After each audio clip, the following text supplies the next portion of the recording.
Drage koleginice i kolege,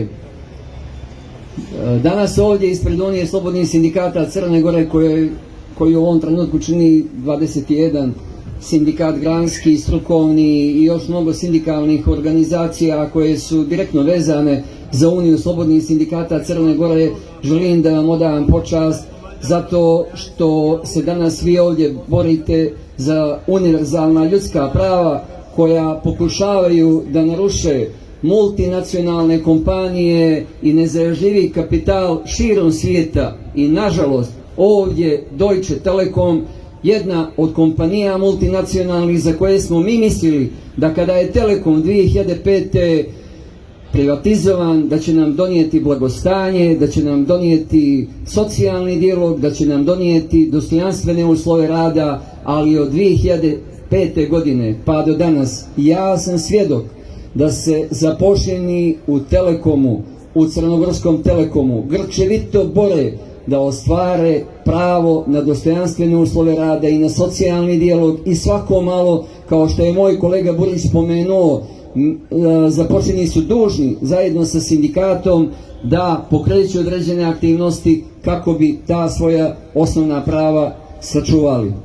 Ono na čemu moram da izrazim posebno zahvalnost svima vama koji ste danas u štrajku jeste da vam kažem da smo mi u Uniji slobodnih sindikata Crne Gore apsolutno svjesni da vi zaposleni koji danas štrajkujete da ostvarite ova univerzalna ljudska prava, da žrtvujete svoj lični i porodični mir, da žrtvujete svoju egzistenciju. I mi znamo da ne samo mi u Uniji slobodnih sindikata Crne Gore, nego i sve vaše koleginice i kolege koje slušaju ovaj protest i ove poruke danas su svjesni da od vaše borbe zavisi i njihova budućnost.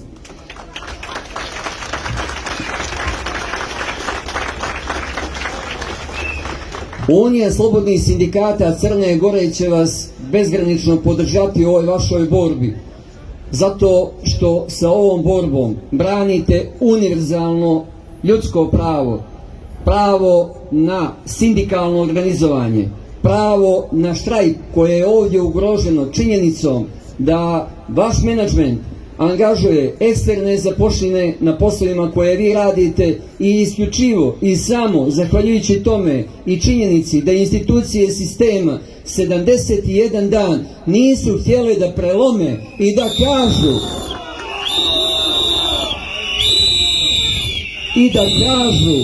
ako vi, koleginice i kolege, 71 dan ne primate platu, niko nema pravo da radi vaše poslove i prima vaše plate.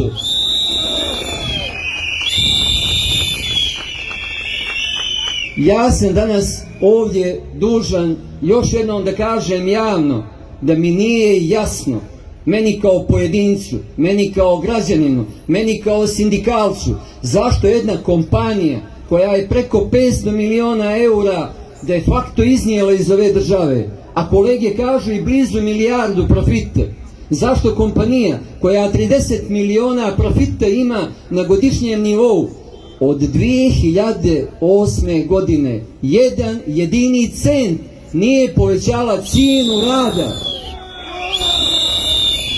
Kako ih nije sramota?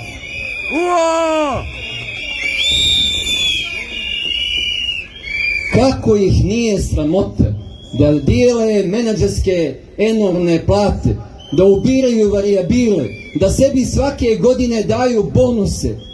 Kako ih nije sramota da dijele dividende, a zaposlenima koji taj profit stvaraju ne daju jedan jedini cent?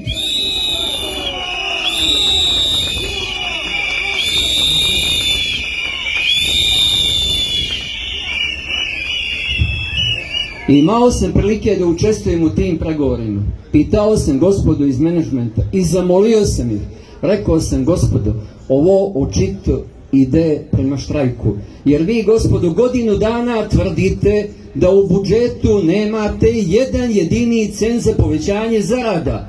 Ali pazite, ispostavilo se prije početka štrajka da ima, pa je bilo i naknada pred novu godinu, pa je bilo 4,6, a da naši tamo novinama 6% gospoda daje povećanje. Otkud, gospodo, kad ste rekli da nema?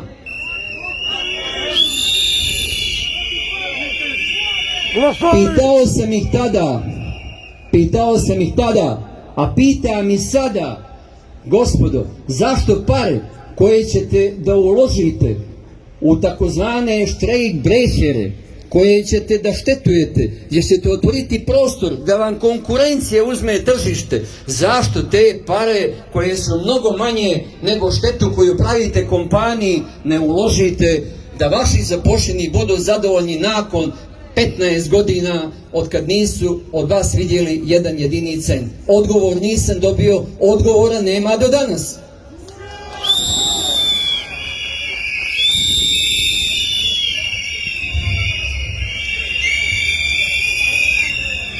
Ja ovdje danas sam dužan, mada sam to rekao i na preskonferenciji Unije slobodnih sindikata Crne Gore, mada smo to probali i da objasnimo na Infocomu, internom portalu kompanije, da demantujem jednu ogromnu, jednu golemu neistinu koji menadžment Crnogorskog Telekoma pokušava da plasira i zaposlenima koji nisu u štrajku, ali i crnogorskoj javnosti.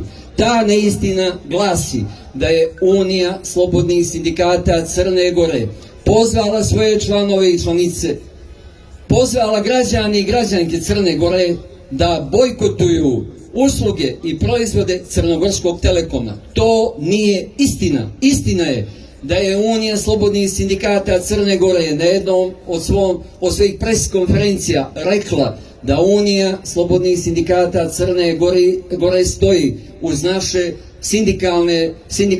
sindikalnu braću i sestre i sindikata Telekoma do kraja i da smo spremni da ukoliko njihov štrajk i opravdani štrajkački zahtjevi ne daju rezultate, da smo spremni da pozovemo naše članove i članice, građane i građanke Crne Gore da bojkotuju proizvode i usluge Crnogorskog Telekoma. To do danas nismo učinili i neistina je da smo pozvali, ali danas ovdje poručujem da ukoliko u najkraćem vremenskom roku ne bude došlo do razrješenja ove agonije u kojoj su zapale naše koleginice i kolege žrtvujući svoj mir i ekonomsku egzistenciju, da smo spremni i to da učinimo. I to je fair ako oni...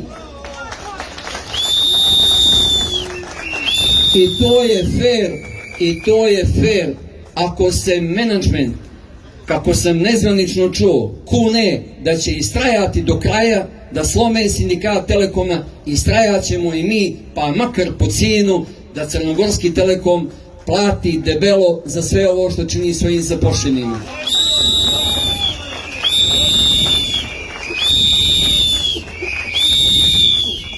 I na samom kraju, prije nego što započnemo prvu od ovih protestnih šetnji, koja je samo jedna od prvih mjera koje će kolege koji su u štrajku započeti, jer 71 dan su strpljivo čekali da neko reaguje od institucija, od menadžmenta, da se riješe ovi opravdani zahtjevi. Dakle, prije nego što krenemo u tu prvu protestnu šetnju, sa srećom i sa nadom da ćemo je brzo i završiti uspješno, ja ovdje danas ispred svih sindikata Unije slobodnih sindikata Crne Gore želim da kažem da smo ponosni, koleginice i kolege, što imamo vas. Mi smo ponosan sindikat što imamo vas koji istrajavate u ovoj borbi.